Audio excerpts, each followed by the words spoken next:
Eu ontem, eu ontem cometi um erro ao afirmar que eram 49 letras, mas são 28. E é 4 vezes 7. E eu fiz uma confusão, então estou corrigindo aqui hoje o hebraico. Deixa eu ver se não vai aumentar. Mas aqui dá para contar. São 7 palavras, ó. Uma palavra, 2 palavras, 3 palavras, 4 palavras, 5 palavras, 6 palavras, 7 palavras. Ok? Aqui, 1, 2, 3, 4, 5, 6, 7, 8, 9, 10, 11, 12, 13, 14, 15, 16, 17, 18, 19, 20, 21, 22, 23, 24, 25, 26, 27, 28. 7 vezes 4, 28. São 28 letras. 7 palavras, vezes isso aqui dá toda a explicação para os matemáticos bíblicos dizerem que a estrutura do universo está nesse versículo. Aqui significa Bereshit bara Elohim eth hashamayim ve'eth ha'ereth. No princípio, criou Deus os céus e criou a terra. E a terra. Então, este seria a correção, para não dizer assim, você disse que foi 49 letras, não, são 28, mas o princípio que está por trás é exatamente a perfeição. 4 é o número dos 4 pontos da terra, é o número da natureza, 7 é o número da perfeição de Deus na terra. 12 é a perfeição de Deus no céu. Quando você lê o livro de Apocalipse, você lê até um certo ponto, é 7. Quando está falando com a terra, do Deus julgando a terra, 7 selos, 7 trombetas, 7 igrejas, é 7. Quando passa para o céu é 12. 12 portas, 12 fundamentos, 12 pedras, e aí tudo é 12. E assim também na música, né? A música caída ela é base 7 notas. A música mais elevada ela tem base 12 notas. Mas não só são 7 notas musicais, não, são 12. As pentatônicas, elas são próprias, elas têm a própria capacidade. As 7, elas falam mais para o homem caído. Quando mistura as duas, tem a alma. Se você for cantar uma música spiritual, você pode tocar ela toda só nas pentatônicas. Só nas 5 notas. E 5 é o número da graça. De qualquer modo, não é esse o nosso assunto, nós estamos aqui na troca do coração, né? A religião, o que é religião? Alguém pode me dizer o que é religião?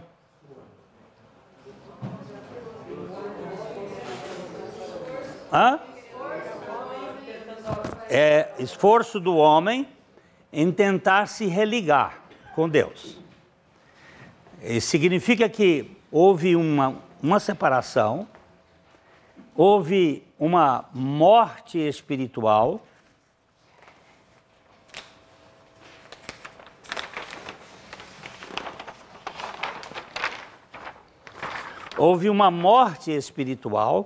o homem passou a ser dicotômico a partir do pecado. Como ele foi criado tricotômico, ele foi criado à imagem e semelhança de Deus, Deus Pai, Filho e Espírito Santo, triunitário, é um Deus, mas eles são 3 pessoas. Nós fomos criados um homem, mas com 3 partes distintas, com o nosso corpo, com os seus hormônios, com suas relações com o mundo físico, a nossa alma com as suas emoções, com a sua vontade, com o seu, o pensamento. O pensamento é uma relação entre o corpo e a alma. Ele é psicossomático, né? Sem a questão hormonal adequada, meu pensamento se distorce. Por que às vezes a gente tem que tomar um remedinho, né, e ir ao psiquiatra quando está desconectado? É porque eu sou doido. Não, todo mundo é doido. Na verdade, não existe ninguém normal. O profeta Isaías, ele diz que toda a cabeça está doente, todo o coração enfermo. Quando ele diz toda a cabeça está doente, quer dizer assim, a mente humana é doente. E as emoções humanas são doentes, são enfermas. Não tem ninguém sadio. Tem alguém um pouquinho mais adequado segundo o nosso sistema. Mas nós somos uma raça doente. Então aqui o ser humano ele tem o pensamento. Mas isso aqui é que liga com Deus. É o espírito. Mas esse espírito foi desconectado de Deus, desplugado. Eu estou aqui plugado no meu iPad com o projetor. Se eu tirar daqui, despluga, cadê? Não tem relação. Para que ele possa funcionar, eu tenho que...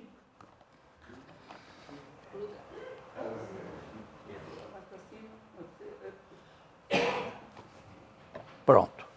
Agora deve aparecer. Pronto. Plugou. O homem, pós-Éden, o homem expulso do Éden, na verdade ele é dicotômico. Ele tem alma, tem emoções, tem inteligência, tem vontade, mas esse homem está desconectado de Deus. E aí ele vai construir uma religião. Ele constrói religião. A religião é o homem construindo alguma escada que alcance Deus lá no topo. E aí você tem uma multidão de religiões. Um modelo bem clássico da religião é a Torre de Babel. A Torre de Babel é uma torre que eles construíram com a finalidade de chegar ao céu. O topo dela era o céu. Ou seja, nós vamos chegar onde Deus está. E esse esforço humano é vasto. Eu estava pesquisando, só igrejas chamadas cristãs são mais de 80 mil no mundo. Chamadas cristãs, placas. Porque na verdade o Senhor só tem uma igreja. A igreja do Senhor é onde 2 ou 3 estiverem reunidos no nome dele. Ele disse, aí eu estou nela. O que tem muito aí é placa. Tem placa de todo jeito. E cada um dizendo que a sua é que está certa. E aí você tem a briga, porque na verdade isso é o processo religioso. Mas além desses 80 mil, tem das religiões animistas mais primitivas, até as filosóficas mais elevadas, tipo Bahá'í, que é uma mistura de filosofia oriental, ocidental, e gera um troço aí, um caldeamento. Nós temos um mundo de religião, mas evangelho só tem um. Evangelho não existe outro. É o Deus que se encarna, que assume a natureza pecaminosa e rebelde do coração humano que morre a morte do pecador e ressuscita para dar a vida dele. Isso só tem um. E só tem um conceito de graça. Certa ocasião, eles estavam discutindo, isso lá pelos anos de 40, estavam discutindo o que fazia o cristianismo ser diferente na Universidade de Oxford. Eles estavam um grupo de intelectuais, de estudiosos, de professores, discutindo o que faz o cristianismo, o que o cristianismo é diferente. Aí um disse assim, o cristianismo, a diferença do cristianismo está na encarnação de Cristo. Ele disse, não. Isso aí também tem nos babilônios. Tem o conceito de Tamuz. Aí a outra disse, não, o que faz o cristianismo diferente é a ressurreição de Cristo. Aí disse, não, Ores também ressuscitou, tem um conceito de ressurreição. Aí foram dizer, mas é a crucificação de Cristo. Disse, não, lá entre os hindus também tem um Deus que morreu. Aí entra o C.S. Lewis, e aí perguntaram, Lewis, o que você acha que faz o cristianismo ser diferente de tudo? E ele rapidamente disse, grace. Graça. Não existe graça em nenhum lugar. O que é graça? É Deus dando e fazendo tudo a quem nada merece, nem tem condições de merecer. Isso não existe em nenhum lugar. Não existe em lugar nenhum.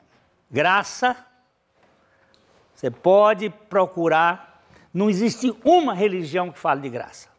Só o Evangelho. Pode procurar.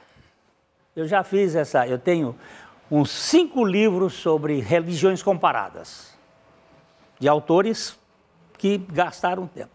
Não existe nada que fale de graça, a não ser a loucura do Deus que se encarna e que desce. Então, o que é religião? Religião é todo o esforço moral, físico, intelectual, do homem tentando se religar com Deus. Religião, religação, religare, tentando se conectar com Deus. Então a primeira religião está aqui, ó. Primeira religião. Formou o Senhor Deus ao homem. Perdão. Eu estou no 2, eu tenho que ir para o 3. É para o 3. Abriram-se os olhos de ambos, nós já vimos esse ponto, a autopercepção. Eu me percebo, eu me vejo inadequado, percebendo que eu estava nu, que eu não estava do jeito que eu gostaria que estivesse. Então, cozeram folhas de figueiras e fizeram cintas para si. Esse cozeram folhas de figueira, costuraram folhas de figueira, é exatamente aquilo que nós fazemos para sermos aceitos perante a plateia. A religião está sempre tendo alguém para nos observar. As religiões, elas são sempre preocupadas com o que os outros pensam. A gente usa muito, nós temos que dar um bom testemunho, aí começa a costurar a roupa do testemunho.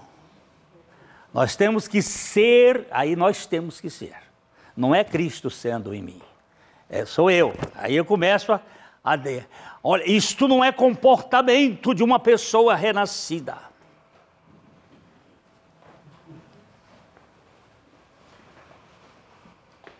Ó, aquele cara ali, o Alex, ali, aquilo ali, isso aí é o lixo do lixo da história.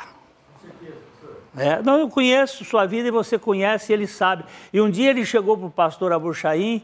Como é que o pastor Abuchaim disse para você, meu filho? Discutir com força. Hein? Cheguei para ele, nós tínhamos estudos, professor, você lembra disso? Aí ele perguntou como é que eu estava bem, estava curtindo um monte, e foi, não vai, curte com força. Verdade, usa aí, curte mesmo.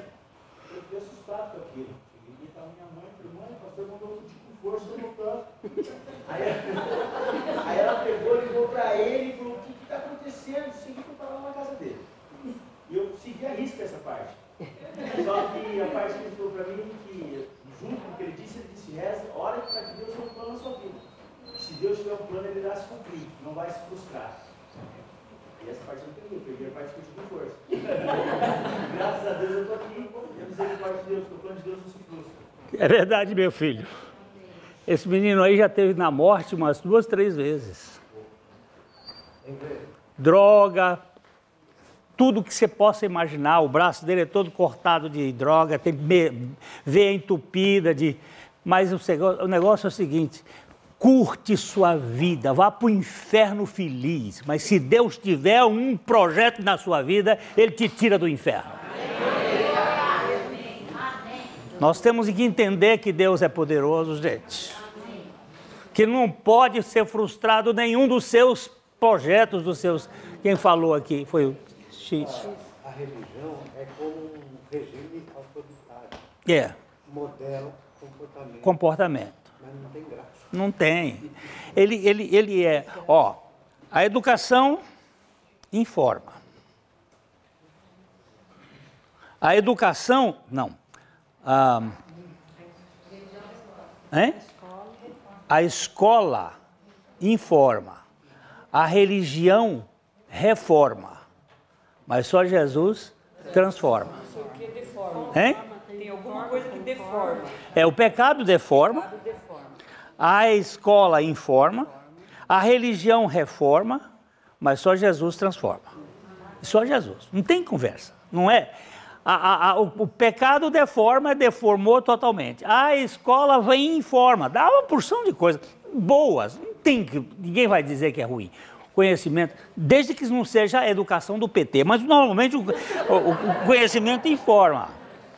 Agora, a religião só reforma, e essa reforma é isso que o X falou, é um canhão na cabeça, é um revólver apontando para o sujeito, não faz isso que você vai para o inferno, ou se você fizer isso você vai para o céu, aí põe 2 desgraças no ser humano, qual é? O medo e o interesse, a ambição.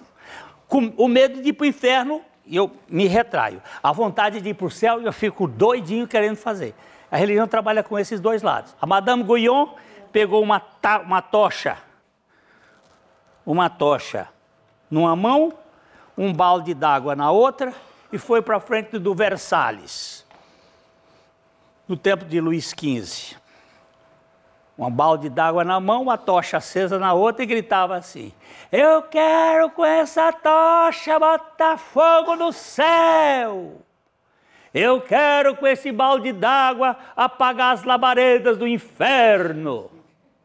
Eu quero com essa tocha botar fogo no céu. Eu quero com esse balde d'água apagar as labaredas do inferno. Era essa a mensagem que ela gritava. Madame Guyon era uma nobre que foi convertida a Cristo e tentaram botar mordaça na boca dela. A dela ficou feio. Na sua boca...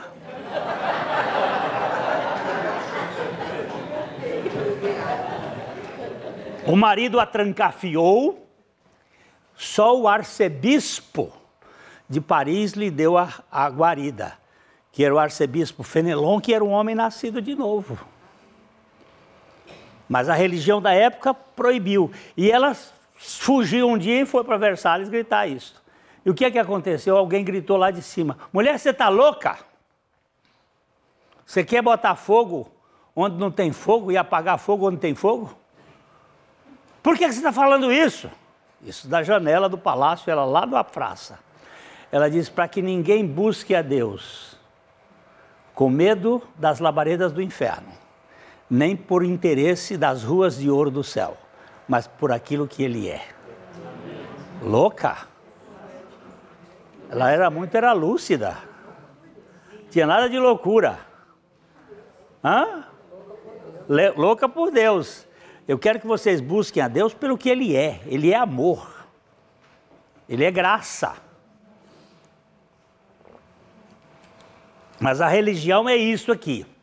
O homem tentando costurar as suas folhas de figueira para fazer a sua adequação naquilo que ele faz. Uma vez eu fui em um velório de um homem. Eu sabia, convivi com ele há algum tempo, sabia que ele era um homem pesteado igual a mim. Um homem estrupiado, cheio de defeitos, cheio de problemas. Mas o cara estão botando o homem no céu e o homem estava lá nos arcanos celestiais. Todo mundo que vinha falar que esse homem é muito bom, o que ele fez foi muito bom, porque isso é muito bom, porque aquilo é muito bom. Aí eu tinha que falar também. Aí eu disse o seguinte, olha, se esse cara está lá no céu, até acredito que sim, será pelo que Jesus Cristo fez e não pelo que ele fez. Porque tudo que ele fez, por melhor que ele tenha feito, está conspurcado pelo orgulho, pela vaidade. E aquilo que tem cheiro de pecado contaminaria o céu. Então ele não foi para o céu pelo que ele fez. Terá que ter ido pelo que Jesus Cristo fez. Não pelo que nós fazemos. Ainda que as nossas obras sejam importantes, elas não servem de moeda para troca. Então isto aqui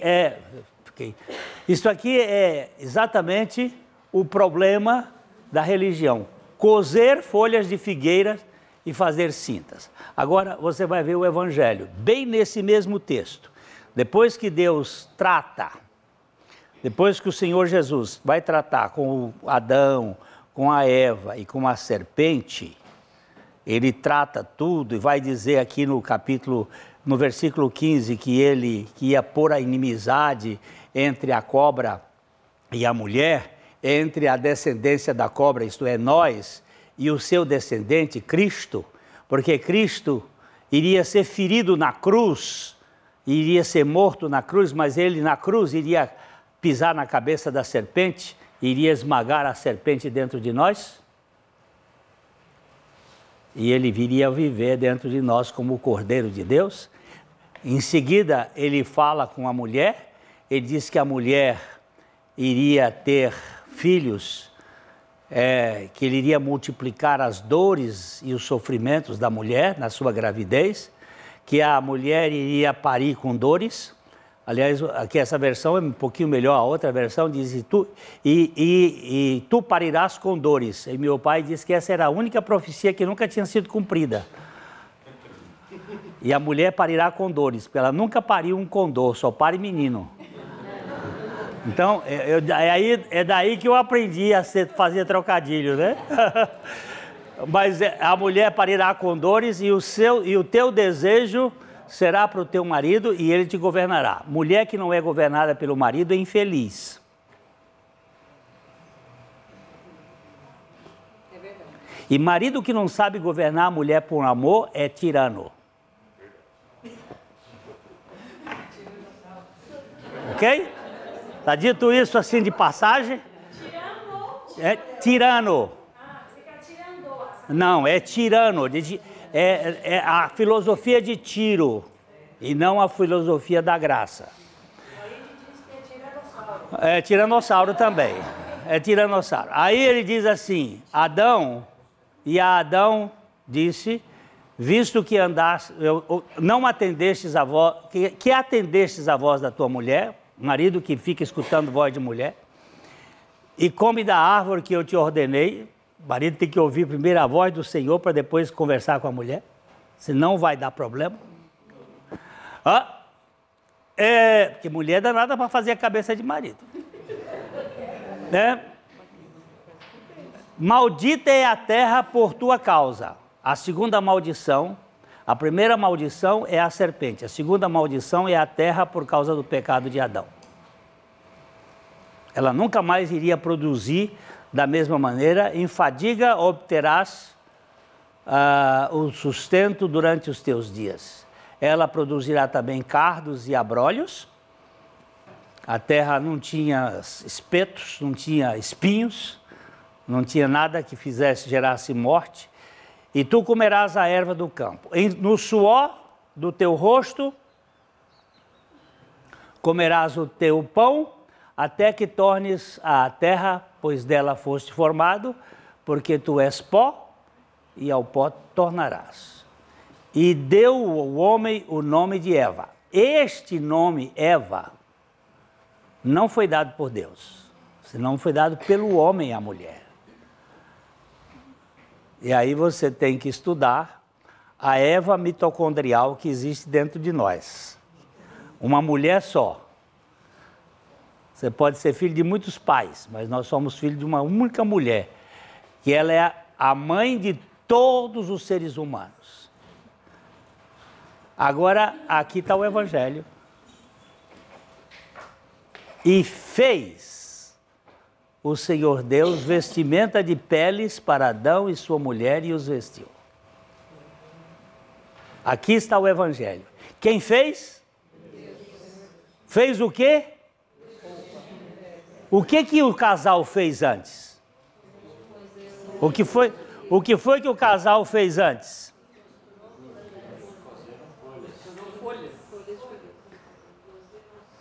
Eles fizeram tangas ou cintas. Eles cozeram folhas de figueiras e fizeram cintas para si. Algumas versões usam aqui tangas. Alguma coisa que cobre parcialmente, não cobre tudo. Aqui é diferente. No verso 21. No verso 21 é diferente. Fez o Senhor Deus vestimenta, que cobre tudo. Uma veste de peles para Adão e sua mulher e os vestiu. Deus foi o costureiro e o camareiro. A graça faz tudo. Ele não só fez a roupa de peles de animais, que para mim seria cordeiros, porque essa tipologia vai apontar para Abel, que ofereceu um cordeiro, vai apontar para Cristo, que é o Cordeiro de Deus, que é a nossa roupa. A justiça do crente, a roupa do crente é a justiça de Cristo. E ele diz aqui, porém, fez o Senhor Deus. Presta atenção que quem fez foi? Quem é o Senhor Deus? Cristo Jesus. O Senhor Deus fez vestimentas de peles para Adão e a sua mulher. E os vestiu. Não deixou que eles se vestissem. Ou seja, a graça tem que operar o tudo em nós. Eu não só tenho uma roupa nova, feita com um sacrifício, como eu tenho o cuidado que o Senhor fez de me vestir. Não sou eu que me visto, foi Ele que me vestiu. Na religião você tem que fazer, no Evangelho o Senhor faz, e faz tudo. Ele nos atraiu no corpo dele na cruz, Ele morreu a nossa morte, Ele ressuscitou e nos deu a sua vida, e Ele vem viver a sua vida em nós. Você quer mais o quê?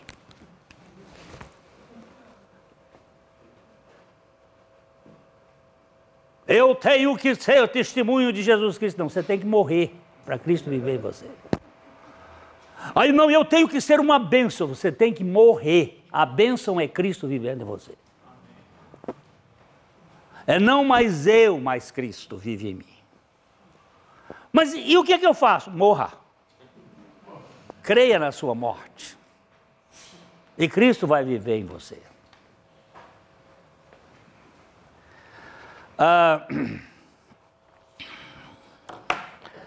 Eu fiz o meu neto virar pianista.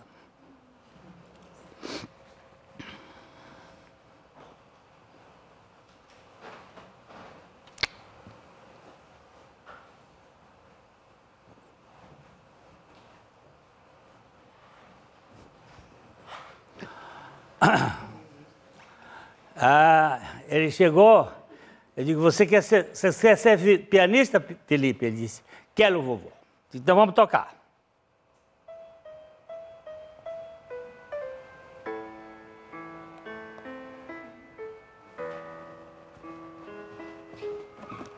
O áudio dele não passa pra cá.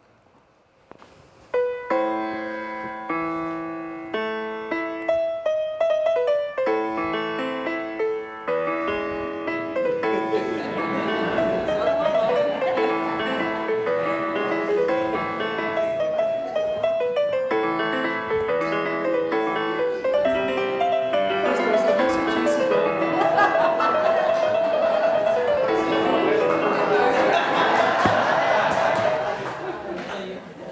Aí ele vibrava, vovô, eu sou pianista. Eu digo, é pianista, meu filho.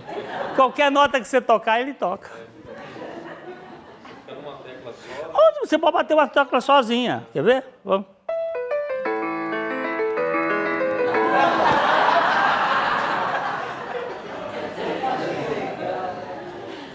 Você entendeu o que é vida cristã? Eu não tenho que dedilhar. É Ele que vai viver em mim. Qualquer nota que eu tocar, é a vida dele que vai se manifestar.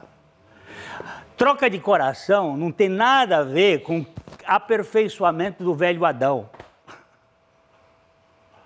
Não é educação religiosa.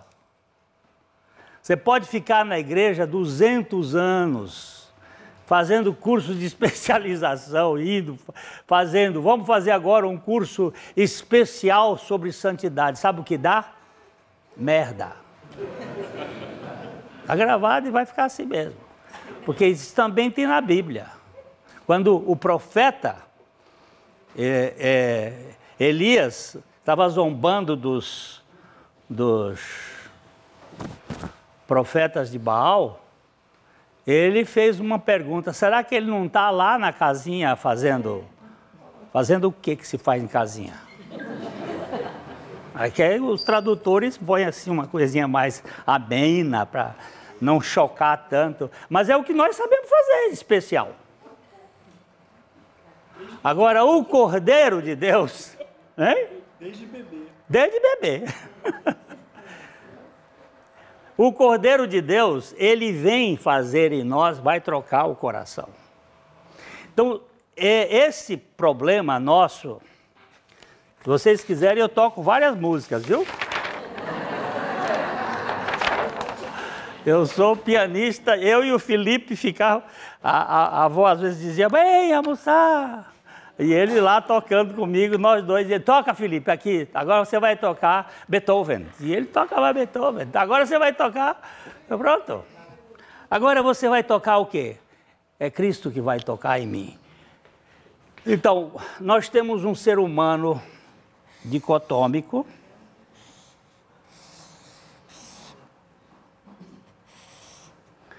Ele tem alma e corpo.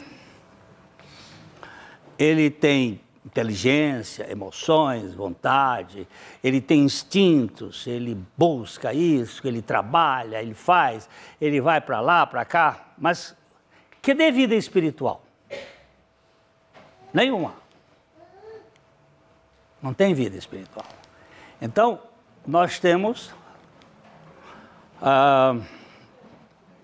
Vamos agora para o nosso texto, que ontem pouca gente sabia de cor, né? Ezequiel 36. A gente começa com 25 para... Aspergirei água pura sobre vós, ficareis purificados de todas as vossas imundícias, de todos os vossos ídolos, e eu vos purificarei. Isso aqui é a obra da justificação. É o sacrifício de Cristo. É a obra de plena justificação. Depois ele diz, dar-vos-ei coração novo. Aqui começa a chamada vivificação, ou seja, a regeneração. E darei espírito novo. Vai acontecer algo aqui na minha alma, que eu vou ter vontade de Deus que eu não tinha vontade.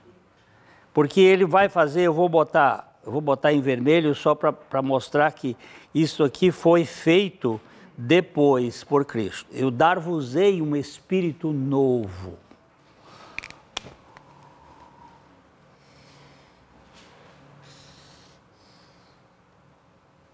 O coração está ligado à vontade, né? Aí tem as duas coisas aqui, ó, que vão se ligar. Nós vamos já fazer um outro quadro. Então, eu agora passo a... Hein? Acho que se puser aqui em cima, pastor, dá a melhor visualização para todos aqui, ó. Como assim? Aqui nessa parte. Aqui atrás. Então me ajuda aqui que estou...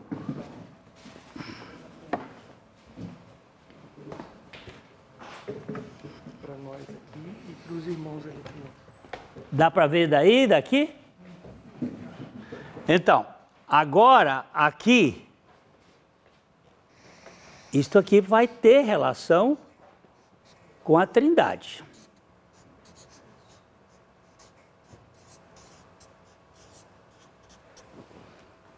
Vai ter relação com a Trindade e a Trindade com o meu espírito.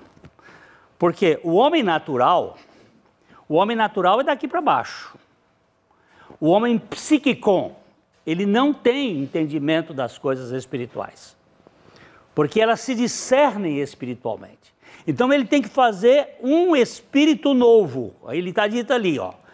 E farei um coração novo, que é quando a alma começa a querer Deus, porque houve uma vivificação que o Senhor colocou na nossa alma, para querer aquele que nós não queríamos, para buscar aquele que nós não buscávamos. Ele age primeiro, para que nós hajamos depois. Quando a criancinha nasce, tive 3 netos agora, e eu já estou vendo a Vitória, que está mais junto da gente, ela está correspondendo o amor que eu dou para ela. Quando ela já me vê, ela já abre aquela boca sem dente mais linda do mundo e faz aquele sorriso mais gostoso, porque ela conhece, há uma troca. Eu dei primeiro para ela dar depois, para ela corresponder. Então, isso aqui foi dado pelo Senhor na minha alma, para eu querer aquele que eu não queria. Ele jogou a semente da palavra dele, e pela palavra dele a minha alma começou, e ele me deu o Espírito novo, que é a regeneração, para eu querer a Trindade, e a Trindade se comunicar comigo. Agora, o que acontece no processo daqui para frente? Vamos fazer... riscar papel aqui para variar. O tabernáculo que foi criado e o templo, ele também é tricotômico. Era tridimensional. O tabernáculo, ele era um quadrado assim, um retângulo. E aqui dentro tinha o Santo e o Santíssimo.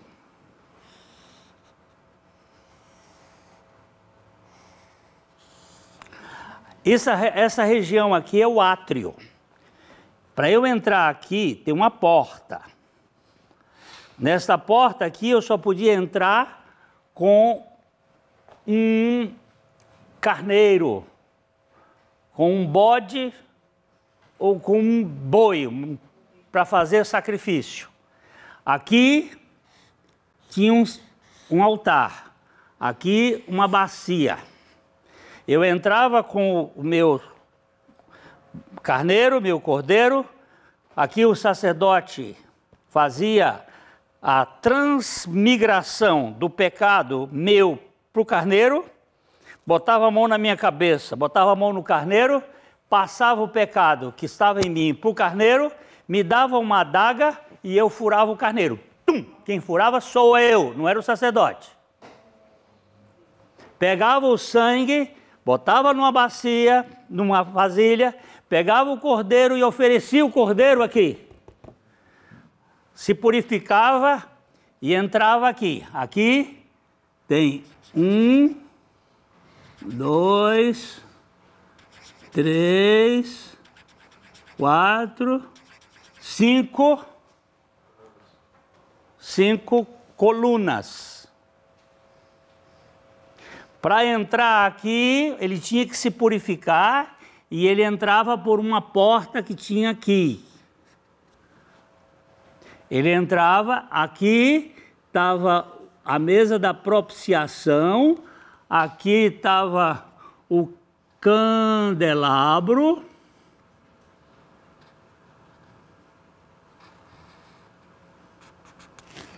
E aqui estava o altar de ouro. Aí ele tinha que fazer todo um trabalho, tudo isso aqui tem significado. Agora, aqui tinha uma outra divisão, um véu.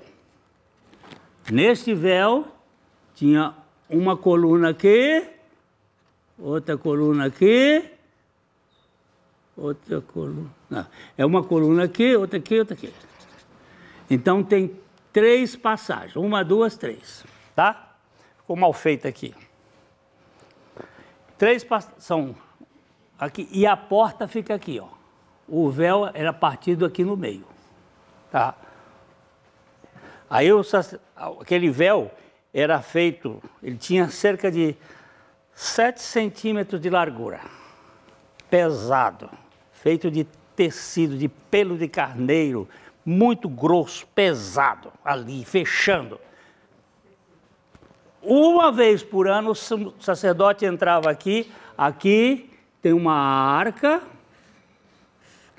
em cima dessa arca estava o propiciatório, que é a tampa, onde tinha 2 querubins olhando para o centro dessa arca. Esse sacerdote só podia entrar uma vez por ano. Onde foi que rasgou o véu? Aquilo era inteiro aqui. Essa porta aqui, o cara levantava o véu e entrava assim, passava e fechava, ficava ali dentro com uns sinais, uns campainhas penduradas, porque ele tinha que fazer o movimento. O sumo sacerdote fazia o movimento em frente da arca onde ele passava. Ele fazia o barulho para que lá fora ouvisse que ele estava vivo. Tá? E ele fazia todo um processo.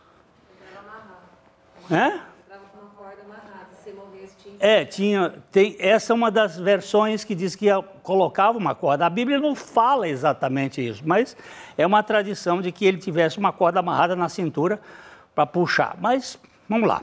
É possível. Ele fazia expiação pelo povo e por ele mesmo aqui no Santo dos Santos. O Santo dos Santos é a morada de Deus. Ele representa aqui nesse ponto o Espírito.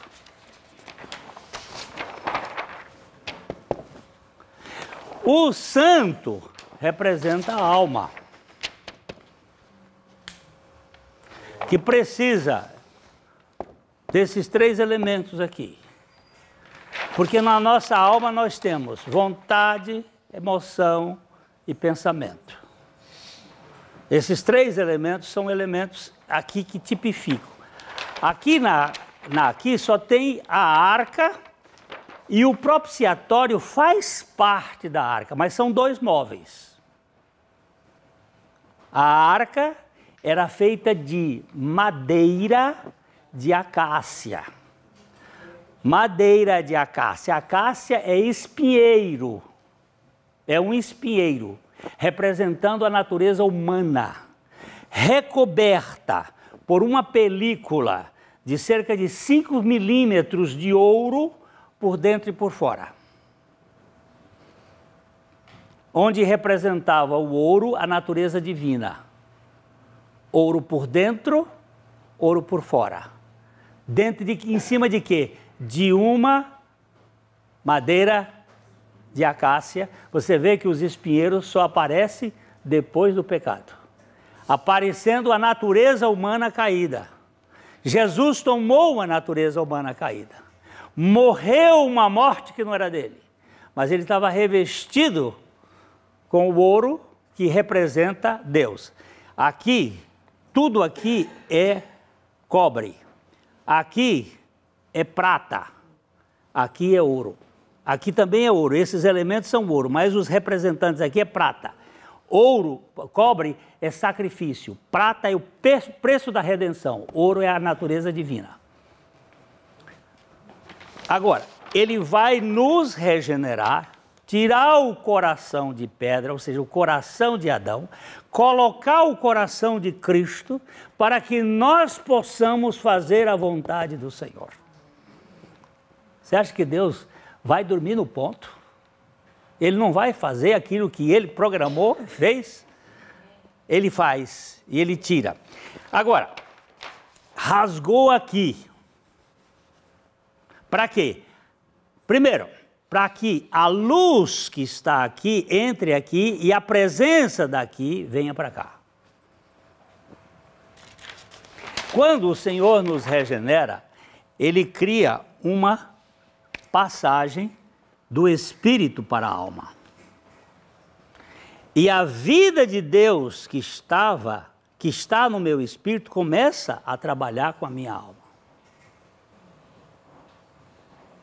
Há uma abertura. Começa a ouvir a vontade da gente, né? A vontade da gente, o pensamento da gente. Nós começamos a entrar no Santo dos Santos, ou seja, na presença de Deus, e a presença de Deus ilumina a nossa, porque no céu não tem luz, não tem sol nem estrela, o que tem no céu é o Cristo. E Cristo é a luz, e Ele vem para cá para iluminar a minha alma, e para curar a minha alma, e para tirar da minha alma, que durante tantos anos viveu sem isto, viveu na religião, viveu na filosofia, viveu no mundo, viveu sem isto. Até quando isto aconteceu, começa então o processo maravilhoso da salvação da nossa alma, onde a nossa alma é liberta do lixo. Vamos dar uma olhada nesse texto. Tiago. Sim. Na verdade, é ele que dá a vontade para gente. Sim. Não é que a gente... Não, ó, a vontade dele, por causa da palavra. Tudo é pela palavra. Como é que esse mundo foi criado? Pela palavra. Como é que as pessoas são regeneradas? Pela palavra. Como é que nós somos santificados? Pela palavra. Como é que Deus sustenta o universo? Pela palavra. Tudo começa pela palavra. Agora, lembre-se, quem é a palavra? Jesus. Por isso que quando eu leio a Bíblia, eu tenho que encontrar Jesus. Se eu não encontrar Jesus, eu fico com a letra. E o que a letra faz? Ela mata. Ela mata. Tiago,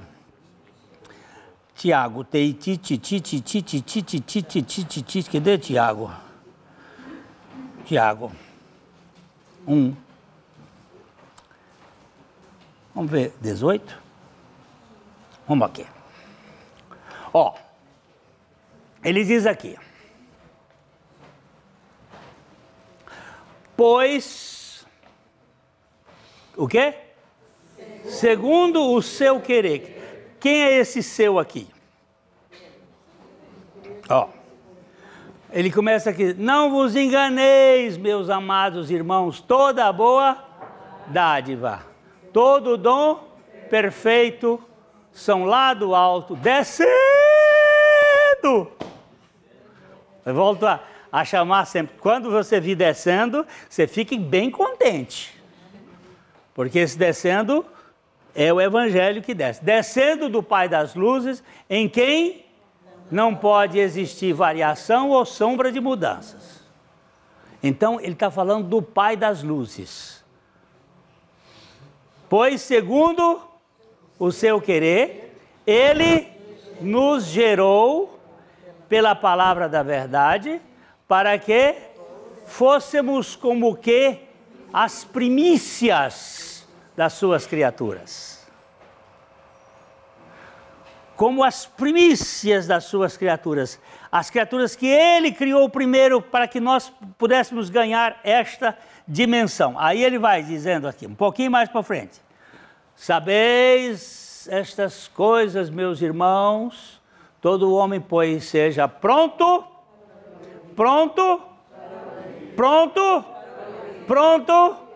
ouviu o quê? A palavra. Tardio para falar e tardio para se irar. Porque a ira do homem não produz a justiça de Deus. Porque Deus não fez isso comigo, porque Deus não fez isso comigo. Não adianta, você pode bater o pé do jeito que você quiser.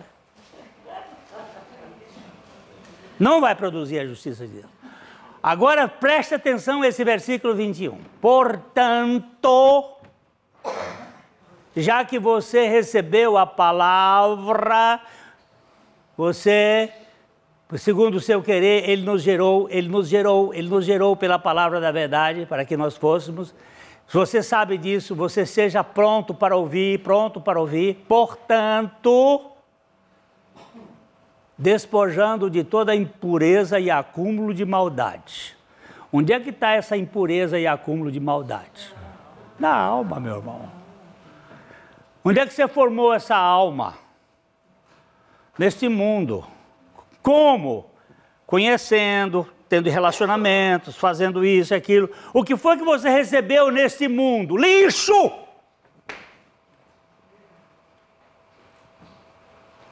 Lixo de pai egoísta, de mãe egoísta, de filho, de sociedade promíscua, de opção de coisa. Eu estava vendo agora, lá nos Estados Unidos, um processo que estão colocando sobre a Igreja Católica de cerca de 300 padres pedófilos. Mas e quantos pastores pedófilos?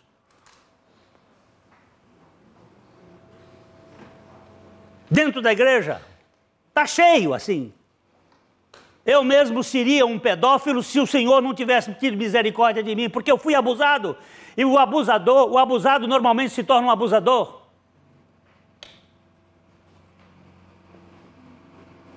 Ele se torna um vingativo. Se não for a misericórdia de Deus, nós caminhamos por esse caminho terrível e escondido debaixo de 7 capas, fingindo ser piedoso. Lixo, acúmulo de maldade. Acolhei com mansidão o que, gente? A palavra em vós implantada. Onde é que ela foi implantada? Lá no versículo 18. Pois segundo o seu querer, ele nos gerou pela palavra da verdade. Onde foi que a palavra foi implantada? Na alma. O esperma de Deus, espermatozoide de Deus, é a palavra. Ela é o esperma. Como é que Maria ficou grávida? Pela palavra. Como é que nós somos regenerados? Pela palavra. Ela foi implantada em nós. Que aqui no verso 21 ele vai dizer: se, portanto, despojando-vos de toda impureza e acúmulo de maldade, acolhei com mansidão a palavra em vós implantada, a qual a qual é poderosa para salvar. Ah, não é o espírito? Não, a alma. Para salvar a vossa alma. De quê? De culturas mentirosas que nós recebemos. Quais são uma das culturas mentirosas que nós recebemos? Nós somos bons. Esse menininho é tão bonzinho, meu filhinho. Isso é mentira de pai que quer controlar filho. Ele é bonzinho, ele cresce com essa ideia de que ele é bonzinho e fica pelo resto da vida fingindo ser bonzinho, quando a Bíblia diz que não é bom nenhum sequer. Aqui dentro dessa sala tem uma turma de desgraçados, egoístas, perversos. Mas isso é muito duro dizer. Mas é a verdade. E nós temos um coração cheio de mentiras, cheio de abusos. Eu falei do meu, mas existe tanto tipo de abuso. Abuso de autoridade, abuso de poder, abuso de social, abuso cultural, abuso sexual, abusos políticos, abuso de tanto jeito. E aí como é que fica o coração da gente? Agora vocês vão me dizer como é que é o coração de pedra. Como é que é um coração de pedra?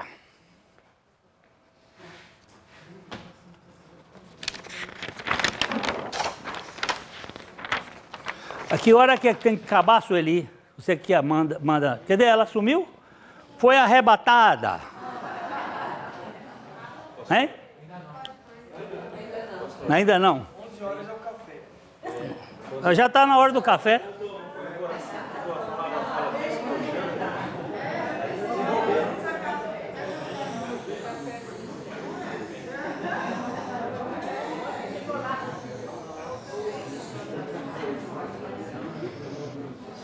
Quando a palavra fala de despojar, de escolher, mas é porque às vezes pode dar a impressão assim também que a gente nasceu puro e aí foi contaminado. Não. Né? Pode falar isso aí. Fala bem grosso isso aí. Fala bem grosso. Não, às vezes pode dar a impressão que a gente nasceu puro e o mundo corrompeu. Isso é uma visão, né, social, essência social e tal. A gente é corrupto desde existe a teoria da tábula rasa. Isso aqui, uma folha em branco. Que nós teríamos nascido assim, ó, lindos, puro, sem nenhuma mácula. Aqui ainda tem uma que passou. Limpo. Isso é mentira. Isso aqui é falso. Ninguém nasceu puro. Nós nascemos inconscientes do pecado, mas com o pecado dentro de nós já. A Bíblia diz assim: alienam-se os ímpios desde a madre, nascem e já se desencaminham proferindo mentira. Tem peçonha semelhante à peçonha da víbora, tapada os ouvidos. Quer dizer que a Vitorinha, aquele anjo ali, não é uma tábula rasa. Ela já trouxe a natureza pecadora. Ela é pecadora. E ela vai crescer e vai desenvolver em 4 áreas bem clássicas: mentira, egoísmo, rebeldia e caos. Se eu der esse papel para a Vitória, e ela gosta muito de papel assim, se eu der esse papel para ela, ela faz assim. Porque ela está na fase oral. Bota na boca, rasga. Ela não faz isto aqui nunca. Isso aqui vai levar dias e meses para ela fazer, que isso aqui é educação, isso aqui é de fora para dentro. A natureza é rebelde, mentirosa, ela mente chorando, não tem nada. Já começa a manipular. Ela é mentirosa, rebelde, caótica e egoísta. Meu. Não existe tábula rasa, não. O que existe é inconsciência do pecado. A criança não tem consciência do pecado. Ela não sabe o que a mão direita e a mão esquerda fez. Mas ela é pecadora e ela já traz essa questão. Agora, este coração de pedra, como é esse coração de pedra? Quais são as características de um coração de pedra? Defesa.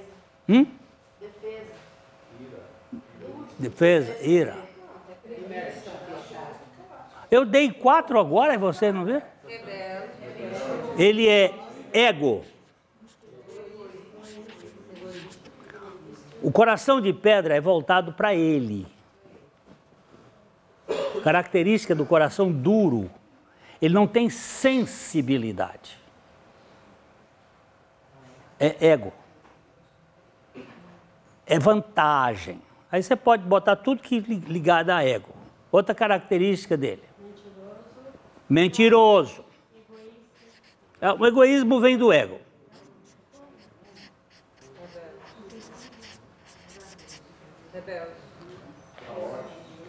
O que é mentira?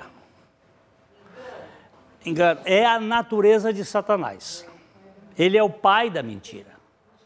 Foi mentiroso desde o princípio. Foi com a mentira que ele matou a humanidade. E ele inoculou isso dentro de nós. Enganou o Lula. Enganou.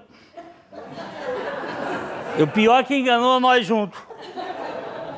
É muita gente, né?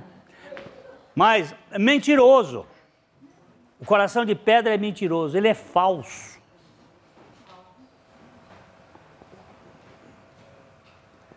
A gente, como disse o Fernando Pessoa, finge até a dor que sente. De tanto fingir, finge até a dor que sente. Você quer ver como a gente vê um coração de pedra?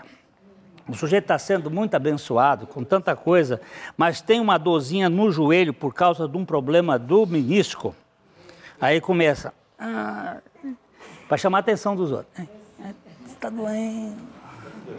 Não sei o quê. Não sei o quê. Aí todo mundo corre para cima da gente. E o egoísmo puxando. Nós precisamos de ser aquele anfangatê, cuidar de passar a mão.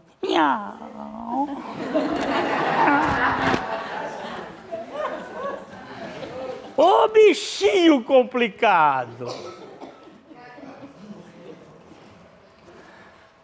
Tudo em torno da gente, né?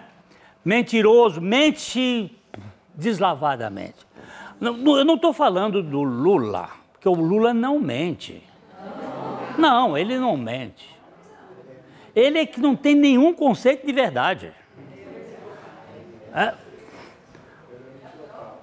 Eu vi ontem ele fazendo um discurso em defesa do Sérgio Cabral, quando ele ainda estava solto, e ele dizendo assim que vocês que votam em candidatos que não têm moral, ao Sérgio, comendo no mesmo coxo.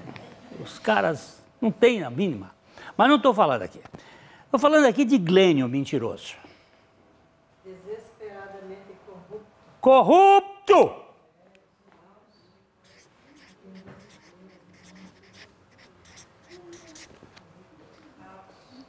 O que mais? Ira. Iracundo. Porque tem uma ira que é necessária, viu, gente? Até a Bíblia diz assim, irai-vos e não pequei. Por exemplo, quando eu estou falando isso aqui com relação ao Lula, não estou brincando, não. Eu tenho que ter ira contra isso. Eu tenho que ter ira contra esse negócio do PT. Porque se eu for amorfo, desforme, eu estou me compactuando com esse sistema. Quando Jesus pegou a vara e expulsou os negociantes do templo, aquilo é ira. Mas é o ira O iracundo é aquele que tem raiva da sombra. Ele vive com raiva, ele vive enraivecido. É raiva porque o outro tem mais. Ó, essa daí entra outra coisa aqui, invejoso. Inveja. Esse troço é do coração duro. A palavra inveja na Bíblia é oftalmos poneros. Oftalmos é olho. Poneros é maligno. Tem o olho do maligno. É aquele que seca a pimenteira. É aquele que tem inveja. Você comprou um carro melhor. O invejoso olha e ele começa a secar. E você sai e bate. Você não sabe o que foi aquilo. O desejo dele é tão imperceptível, mas ele faz até você bater o carro. O rei Ezequias, quando os babilônios vieram para conhecer, ele resolveu abrir as portas do palácio. Abriu os tesouros de Jerusalém. Mostrou tudo. O ouro que Salomão havia adquirido. Era coisas maravilhosas. O rei,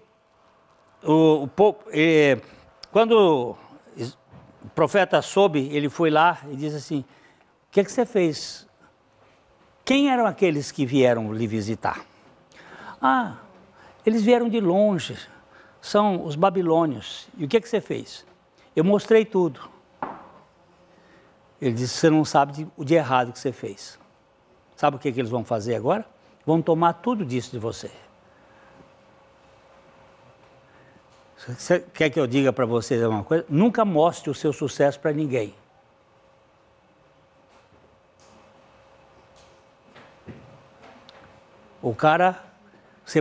O amigo, ele vai se alegrar com você, mas aquele que finge ser seu amigo, ele vai tentar lhe passar para trás. Mas o mostrar também é vaidade também, né? É vaidade. Pode botar junto aqui. O coração, ele é vaidoso, invejoso. Aqui é vaidoso.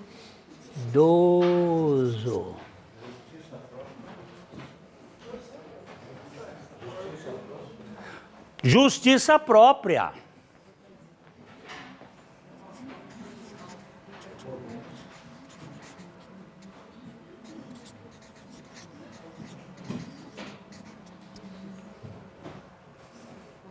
O que mais? Glutão.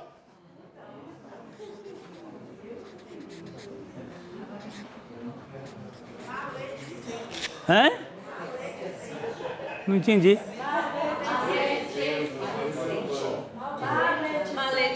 Maledicente. Maledicente.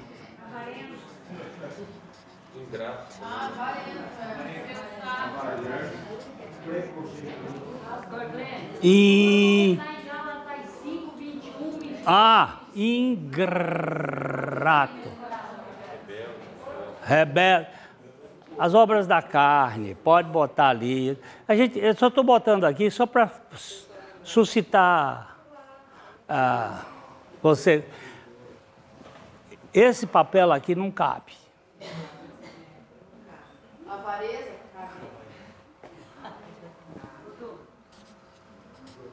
Falta de perdão.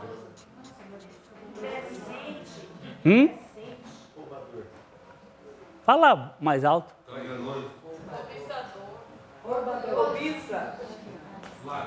Cobiça já. Idólatra.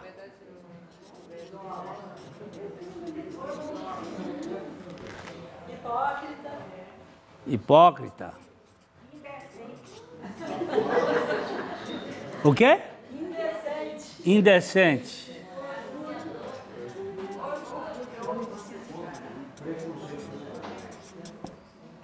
O que mais?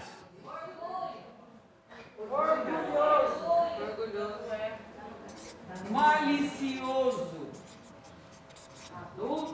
Ah, já está maledicente, malicioso.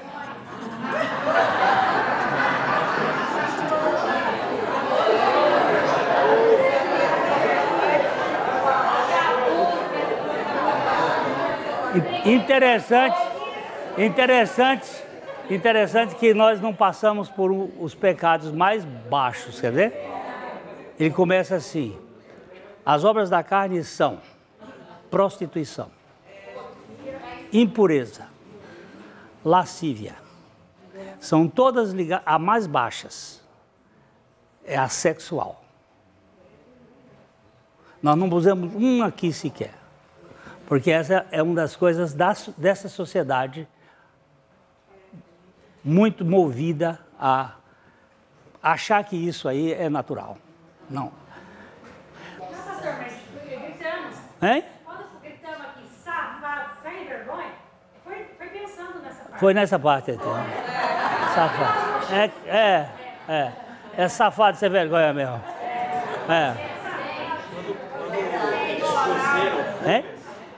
Quando eles cozeram folhas que o pastor falou, não cobriu o corpo. Não, só. Aonde cobriu? Cobria, segundo as estudos, exatamente as partes que são mais eróticas.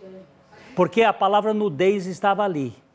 Percebendo que se estavam nus, cozeram folhas de figueiras e taparam aquelas partes que são mais eróticas. Aí o Vinícius de Moraes, na sua forma poética e irônica de falar, ele disse assim: mas não cobriu a orelha, que é onde é mais erótico. Olha só, não só a mordidinha na orelha, mas o que você escutar.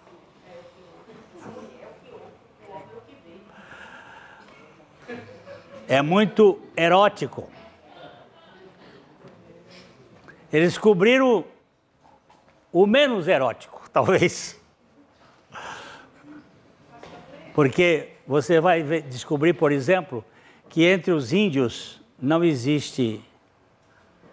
Agora já existe porque está... Mas não existia pedofilia e nem existia abusos. Então, luz. Aquilo já é um resguardo adoecedor. Mas aqui está para encher isso aqui, encher, é o coração duro. Agora, qual é o coração de carne?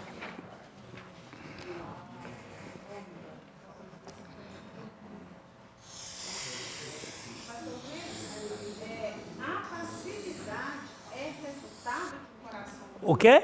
A passividade. Passividade é. Agora eu quero que você me ponha as qualidades do coração. Amor. Alegria. Alegria, amor.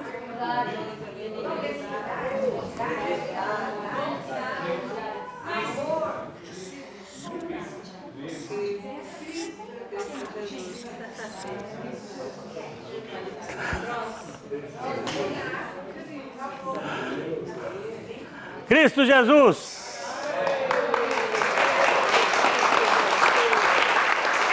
E nele você vai achar amor, paciência, alegria, você vai achar perdão. Aí você olha assim, eu botei Cristo Jesus porque eu coloquei a encarnação. Só para você entender o seguinte, a Bíblia mostra Cristo, ele está na posição divina. O Pai, o Filho e o Espírito Santo. Cristo é divino, mas ele se encarna. Quando ele se encarna, ele vira Cristo Jesus. Quando você lê Cristo Jesus, você está falando da encarnação de Deus. Tá? Ele vai assim até a cruz. Cristo Jesus, as duas naturezas na cruz. Quando chega na cruz, Jesus é crucificado, Cristo é crucificado em Jesus e nós somos crucificados em Cristo. Ninguém é crucificado em Jesus. Porque dois corpos não podem ocupar o mesmo lugar no espaço ao mesmo tempo. Mas nós fomos crucificados com Cristo, em Cristo.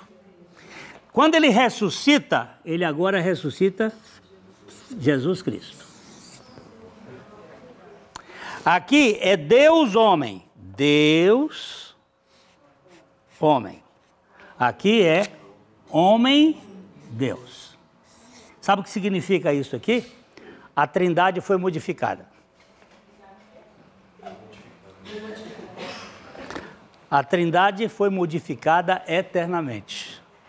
Porque antes, a Trindade era Cristo, Espírito, vamos botar aqui, o Pai,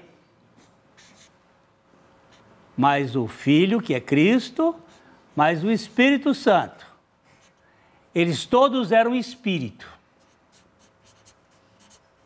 Que é uma ideia que transcende. Agora, o Pai, mais Jesus Cristo, mais o Espírito. Jesus Cristo é o homem divino. Então aqui eu tenho Espírito, aqui eu tenho matéria e aqui eu tenho Espírito. Ontem o pastor falou de coisas que não cabem na não, cabeça. Não cabe. Quando isso, a ficha caiu na minha cabeça, porque Deus é o Deus fora do tempo. Ele cria o tempo, ele entra na história, se transforma na criatura, né?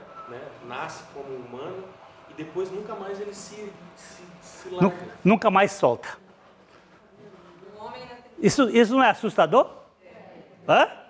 Você pensar que hoje, no meio da Trindade, tem um homem? Ó, não tem um cabelo aqui sentado, está tudo arrepiado. Por nossa causa ele foi modificado? Exatamente. Sabe por quê? Porque nós queríamos ser Deus, mas nós não podíamos ser Deus. Ele se fez homem porque ele pode ser homem. E ele se fez homem para nos salvar da mania de querer ser Deus. E podermos viver para sempre dependendo de Deus na situação de homem. Porque hoje ele é um homem na Trindade.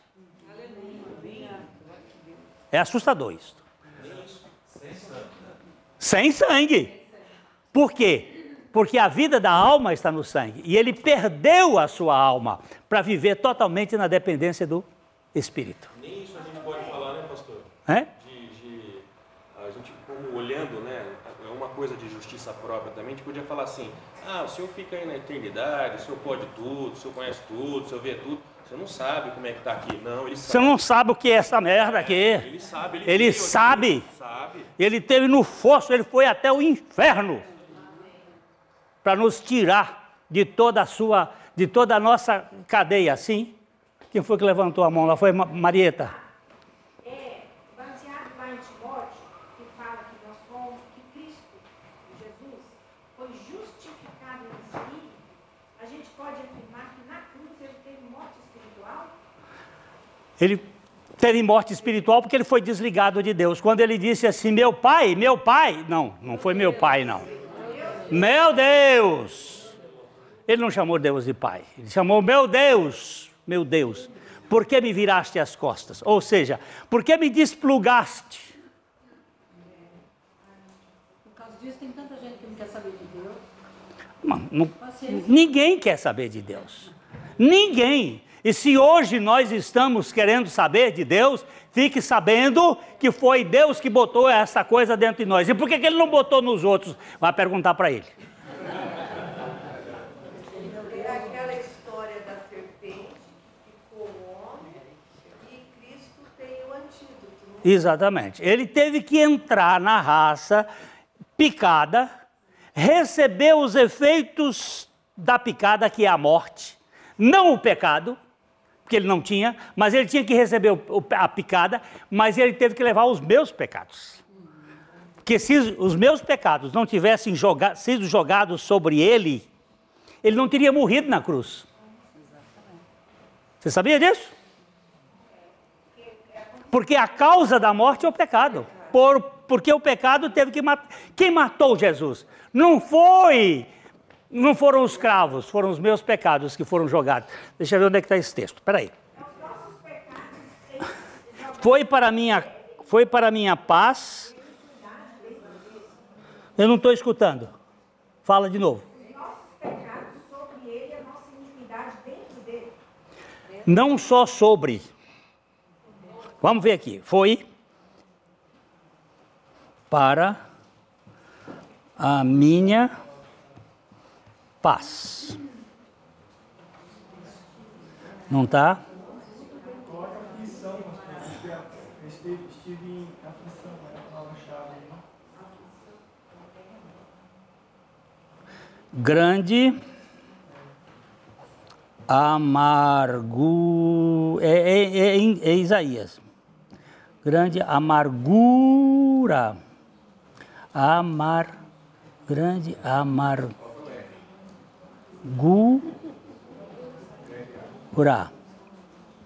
Isaías. Tá, chega. Eis que foi para minha paz que tive grande amargura. Tu, porém, amaste a minha alma e a livraste da cova da corrupção, porque lançaste para trás de ti todos os meus pecados.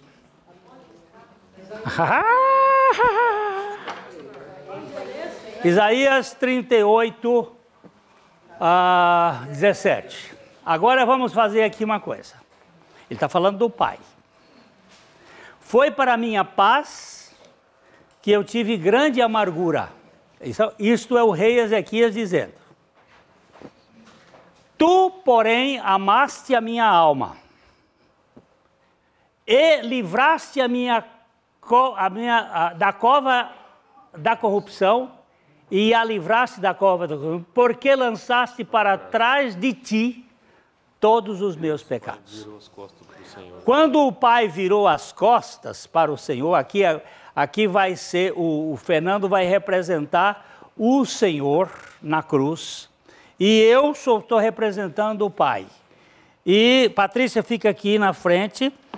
Patrícia está representando a humanidade pecadora. O Pai pegou o pecado dela e jogou para as suas costas. Onde caiu? Onde foi que ele caiu? No Cristo. Dá uma lida nesse versículo de novo. Foi minha paz. Quando é que nós vamos ter paz? Quando nós somos justificados. E aonde que nós somos justificados? Em Cristo. Foi para a minha paz que eu tive grande amargura. Nós precisamos passar pela amargura para poder clamar a misericórdia do Senhor. Tu, porém, amaste a minha alma e a livraste da cova da corrupção, porque lançaste para trás de ti todos os meus pecados. E onde é que eles foram cair? Em Jesus. O salário do pecado é a morte. Caíram sobre Jesus. Aí ele morreu a morte com os meus pecados. Nós o matamos. Não foi Pilatos, não foi o Império Romano, não foram os judeus, fui eu. Acho que é 1 Pedro, deixa eu ver.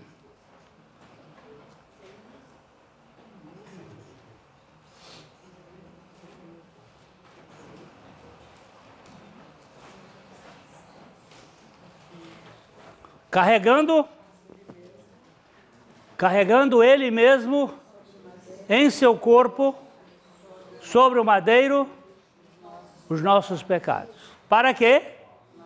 Nós, mortos para os pecados, vivamos para a justiça, por suas chagas ou feridas fostes sarados. Preste bem atenção. Ele não disse, vocês estão indo embora? Estão indo? Boa viagem. Vão guardados no nome do Pai. Lembrem-se que o amor dele por vocês é louco.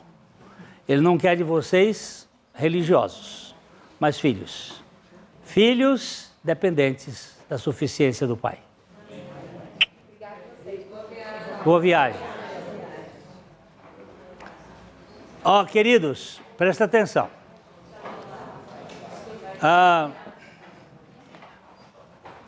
Eu vou pegar um pouquinho para trás aqui. Porquanto? Deus sabia que o homem ia pecar. Sabia. Ele deixou. Você não teve ontem aqui, teve? Você teve a pergunta dela? Cadê ela? Saiu também. Tá aí. Sabia. Deus sabe todas as coisas. Então, ele foi... Foi sacana? Não, eu não vou falar que Deus é sacana.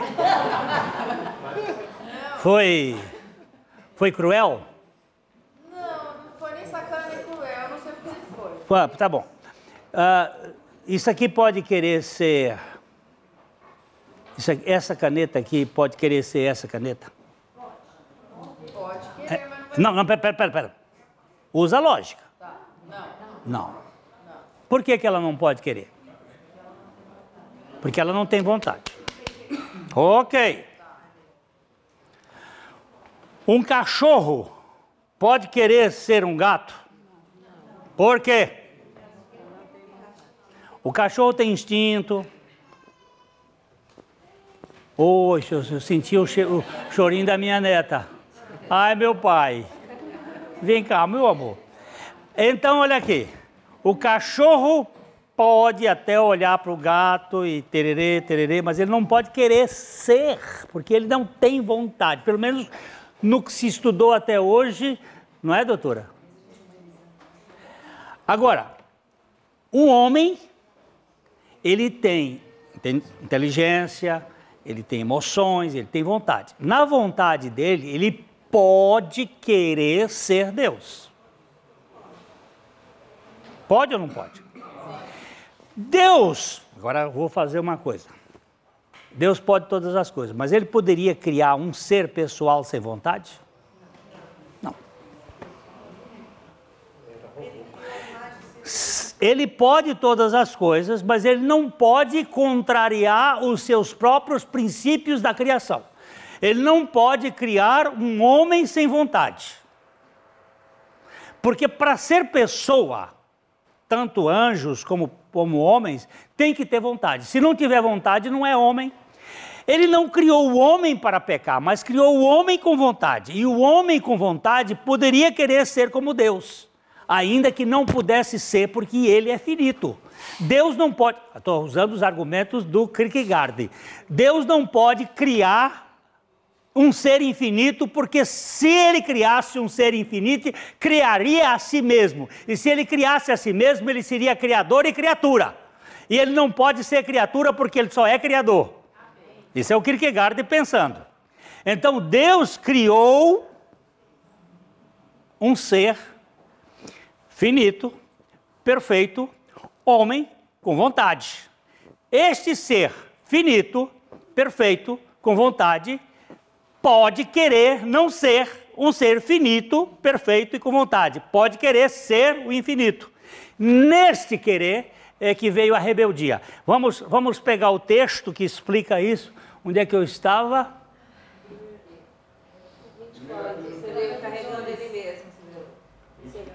Depois eu tenho que voltar para aqui para terminar. Eu tenho mais tempo para terminar, gente, ou não? Sofre mais um pouquinho?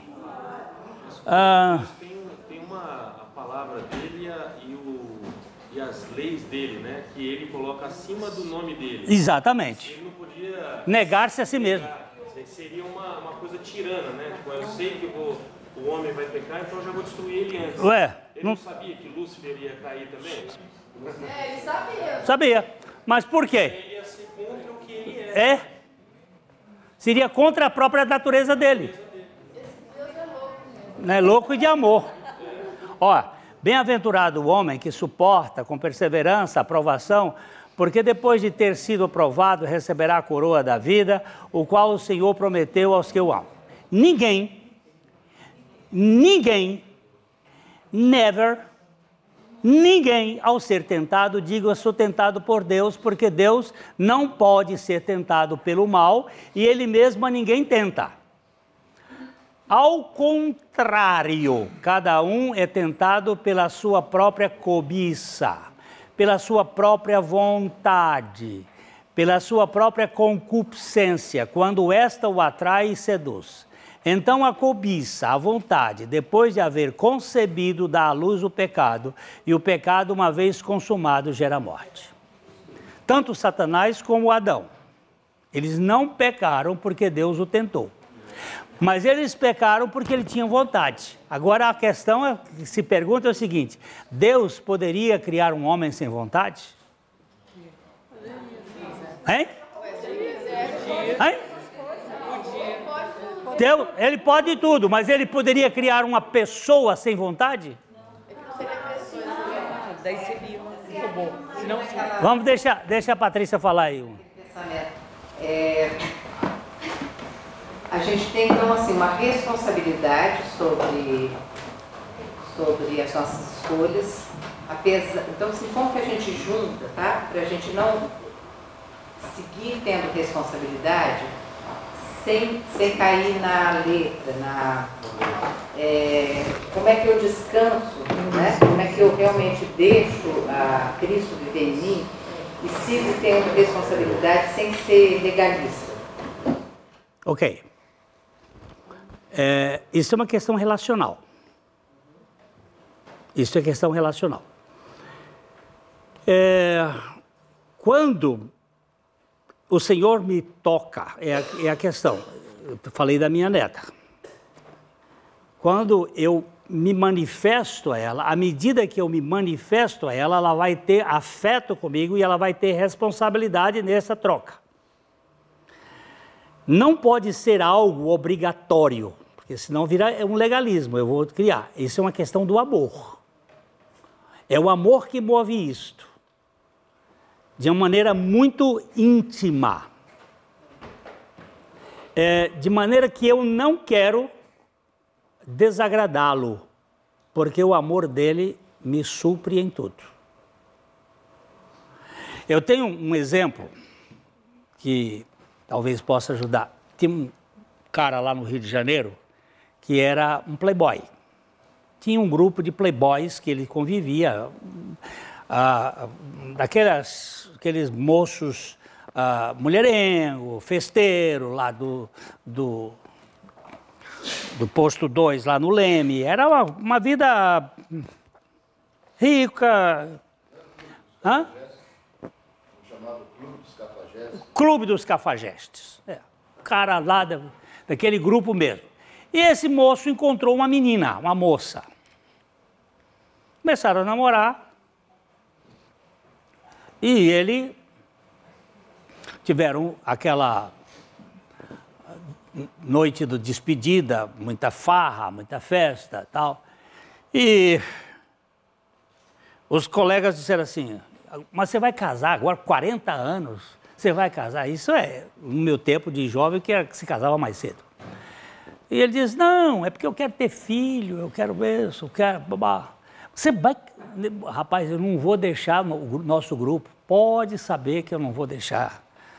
Quando terminar a lua de mel, eu estou aqui de novo na nossa festa. Então. Passaram-se os dias, houve casamento, eles foram todos no casamento, passaram os dias, passou um mês, passou 2, passaram 3, passaram 20, 2 anos, e o cara sumido. O telefone mudou, naquele tempo o telefone era fixo. Caçaram com a mãe dele: cadê o fulano? Cadê? Disse: não, está morando lá em Jacarepaguá. Comprou uma casa lá, está morando lá, e telefonaram para ele. Fulano, oi, como é que vocês estão? Vem aqui domingo para comer um churrasco aqui em casa. E foram lá, o grupo, uns 10, 15. Chegaram lá, casa tudo arrumadinha, tudo muito bonitinho. E ele fazendo ali o churrasco. Aí quando a mulher entrou lá para fazer uma coisa, ele disse, e a megera? Não te deixa sair mais? Ele disse, o quê? Por que você sumiu? É a mulher que está te pegando no pé? Disse, cara, eu casei com uma mulher tão admirável, tão maravilhosa. Ela não me cobra nada. Ela não me pede nada. E a comunhão com ela, o meu relacionamento com ela é tão gostoso que é pífio ficar com vocês. Ele respondeu a megera com a palavra pífio. Sabe o que é pífio? É sem valor. É sem valor eu ficar com vocês. A companhia dela me basta. Sumiram da vida dele. Porque quando você encontra um amor que não é de troca, mas é um amor, aí você diz assim, não, eu não quero mais sair daqui. Aquela moça era tão admirável no relacionamento que o cara não tinha outra vontade de ficar. Não era sexo que o prendia, era relacionamento, era afetuosidade. E assim com Deus. Quando nós nos encontramos com esse Deus que é furioso em amor, mas que não bota a cabeça, aí eu te sigo porque eu estou com medo do inferno. Não, que você segue porque ele é amor. Aí o negócio é gostoso. Ainda que eu caia, ainda que eu saia de casa como o filho pródigo saiu, e ele saiu de casa, o pai deu o que ele não tinha direito, ele foi embora, gastou tudo. O pai, quando ele saiu, sabe como é que ele foi fazer? Vamos fazer um guarda-roupa novo. Chamou o alfaiate, o costureiro, disse, prepara um bocado de vestido novo aqui. Vamos botar o vinho aqui na adega. Começa a banda não, eu quero... A orquestra. Começa a preparar a orquestra aí, vamos ensaiar, vamos engordar um bezerro, vamos preparar aqui. O que é isso que você está fazendo aqui? Meu filho vai voltar. Amém. Meu filho vai voltar. Amém. Mas que certeza que você tem que ele vai voltar? É que meu amor por ele é incondicional. Quando ele chegar no fundo do poço, quando ele chegar no fim da picada, ele vai lembrar que eu o amo. E quando ele lembrar que eu amo, ele volta. E quando ele voltar, a festa já está pronta. Eu não vou esperar para quando tiver mais, eu já vou começando. O pai começou a preparar tudo com antecedência. Daqui a pouco o cara... Por quê? Porque sem Deus, meu amigo, o mundo não vai lhe dar o suporte. Ele pode lhe dar uma porção de coisas agradáveis, mas vai consumindo, o que vai sobrar é chiqueiro. É porco, é lavagem. E quando ele estava lá na lavagem, ele lembrou, meu pai, lá na casa do meu pai, até o boia fria come comida quente.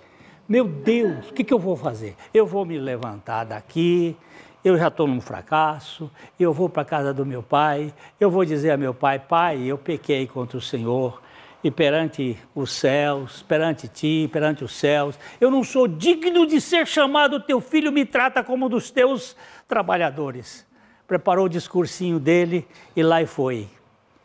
O Harry Nouwen, um padre que tem uns livros maravilhosos, ele tem um livro chamado A Volta do Filho Pródigo, que é de tirar o chapéu. E ele põe no livro dele, a capa é a pintura do Rembrandt, com o pai e com as mãos sobre as costas do filho pródigo, todo rotos, e a mão direita é masculina, mas a mão esquerda é feminina. Porque o pai, o nosso pai, ele é El Shaddai, ele é o que amamenta. Ele não só dá razão, mas ele dá afetividade. E aí, lá vai o filho, e quando estava longe, o pai enxerga o filho. Ele estava já com catarata, mas não existe catarata para amor. Não existe cegueira para amor. Ele enxergou aquele trôpego que está vindo lá, é meu filho. E saiu correndo, levantou as saias E Brennan Manning, no seu livro sobre o maltrapilho, ele diz que levantar a saia para um homem no judeu era um crime inominável. Ele levantou a saia e correu e abraçou o filho. Ele não disse assim, safado, filho de uma égua, cachorro, sem vergonha, ingrato, onde é que você estava? Da mesma maneira que Deus não perguntou, Adão, o que é que você fez? Ele perguntou, Adão, onde você está?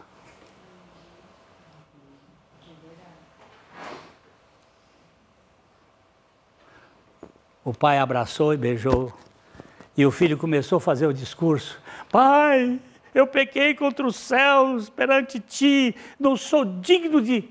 Não, quando ele ia dizer, trata-me como um dos teus empregados, o pai cortou o discurso e disse, empregados, traga depressa a melhor roupa.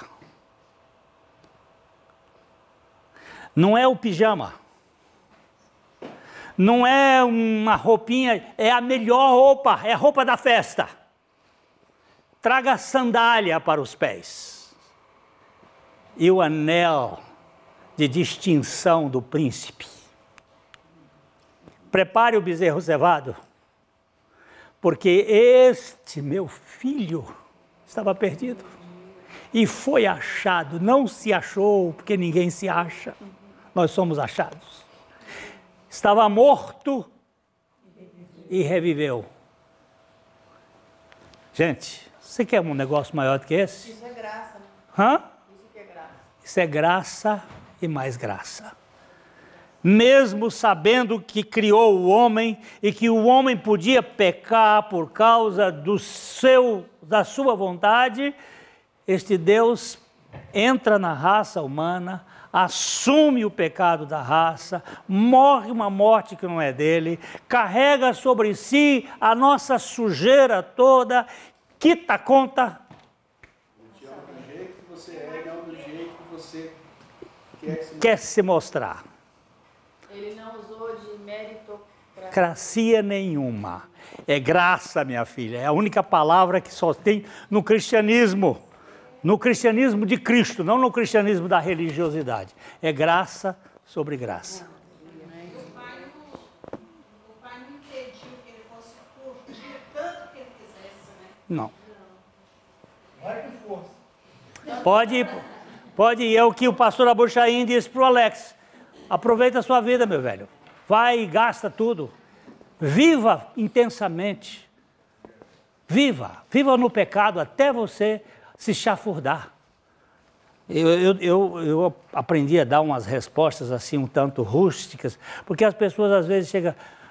Uma senhora que frequentava a nossa igreja, ela chegou para mim e disse, pastor, o vizinho lá está me cantando.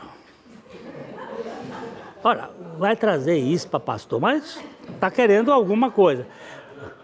O que eu faço? Eu digo, o que Cristo representa para você? Não, ele é minha vida. Ah, é? Então dá para ele.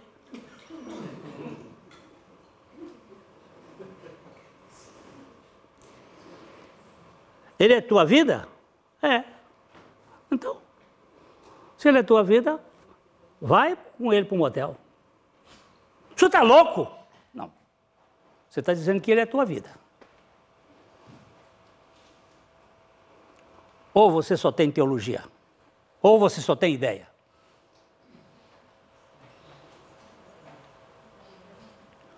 Porque se ele é a minha vida, ele vai me guardar.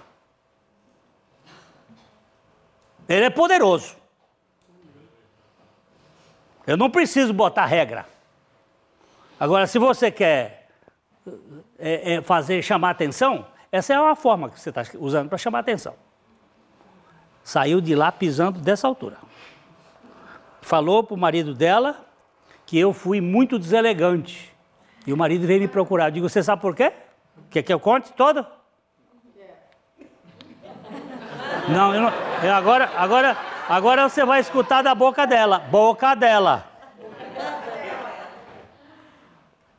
Mas passado uns dias, ela veio e disse, pastor, não dá. Eu digo, não dá. Não dá nem para dar. Sabe por quê? Porque Ele é poderoso para fazer infinitamente mais, além daquilo que pedimos ou pensamos. Nós temos um Deus que não brincou de religião. Ele assumiu a nossa história. E aí, se você vê aquele texto lá, ele diz assim, então, aí sim, era para ir embora já há muito tempo, e aí sim, gente, e aí sim, 36, aí que ele diz aqui, ó, dar-vos-ei coração novo, porei dentro de vós espírito novo, tirarei de vós o coração de pedra, vos darei o coração de carne, porei dentro de vós o meu espírito, ali, ó, o espírito dele.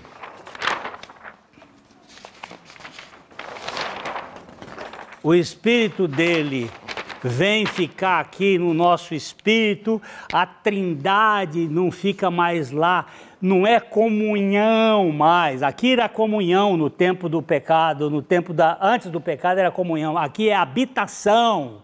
A trindade vem habitar em nós. Onde é que Deus mora? No meu coração, no meu espírito, na minha alma. Aí, onde é que eu estava? Ali, né? Porei dentre vós o meu espírito e farei que andeis nos meus estatutos e guardeis os meus juízos e os observeis. Por quê? Porque o Espírito está dentro de nós. Onde é que está o Espírito? Dentro de nós. Aí diz, habitareis na terra e tal, e tal, e tal, e tal, e tal. Aí vem aqui. Então, só então lembrareis dos vossos maus caminhos e dos vossos feitos que foram maus, que não foram bons, e tereis nojo de vós mesmos por causa das vossas iniquidades e das vossas abominações. O arrependimento vem depois. O nojo vem depois. Não é um negócio de troca. É depois que ele vai dizendo. Aí você olha para trás e diz, como é que eu pude fazer essas coisas, meu Deus? Misericórdia. Eu tenho nojo disso. Vocês viram ontem que a palavra justiça ou justificação na língua mandarim é o cordeiro sobre o meu eu. Eu tenho o cordeiro cobrindo a minha vida. Você tem o cordeiro cobrindo a sua vida? Não é uma religião, é o Senhor. E Ele vai sustentar a justiça dEle em nós. Porque isso é o Evangelho. Pai, nós somos gratos a Ti, porque o Senhor não ficou imobilizado por causa da nossa rebeldia. O Senhor não pensou em ir, o Senhor foi com o Teu Filho até a cruz, para que nós pudéssemos ser libertos de nossa arrogância, de nossa autossuficiência, de nossa autoconfiança, para confiarmos na suficiência de Cristo. E Tu sabes como fazer em cada vida aqui. Nós rogamos que a Tua palavra opere em mim e em todos esses amados. E que Jesus Cristo seja o nosso tudo. Para a glória do Senhor. Ele é o coração de carne. Ele é a sensibilidade que eu preciso e que nós precisamos. Para a glória do Senhor. Nós te pedimos no nome dele. Amém. A Livraria PIB Londrina procura selecionar cuidadosamente seus títulos e autores a fim de oferecer um conteúdo alinhado com o Evangelho de Jesus Cristo. Bíblias, livros de teologia, devocionais, literatura infantil, biografias, comentários bíblicos e muito mais. Dispomos também de um acervo de CDs e DVDs das mais de 5.000 mensagens ministradas na Primeira Igreja Batista em Londrina. Visite a Livraria PIB Londrina e conheça ainda mais. Livraria PIB Londrina, de segunda a sexta, das 13h30 às 18 horas. Endereço na Avenida Paraná, 76A, próximo ao Calçadão, bem no centro de Londrina. Ligue para 3372-8921 ou acesse o site www.livrariapiblondrina.com.br.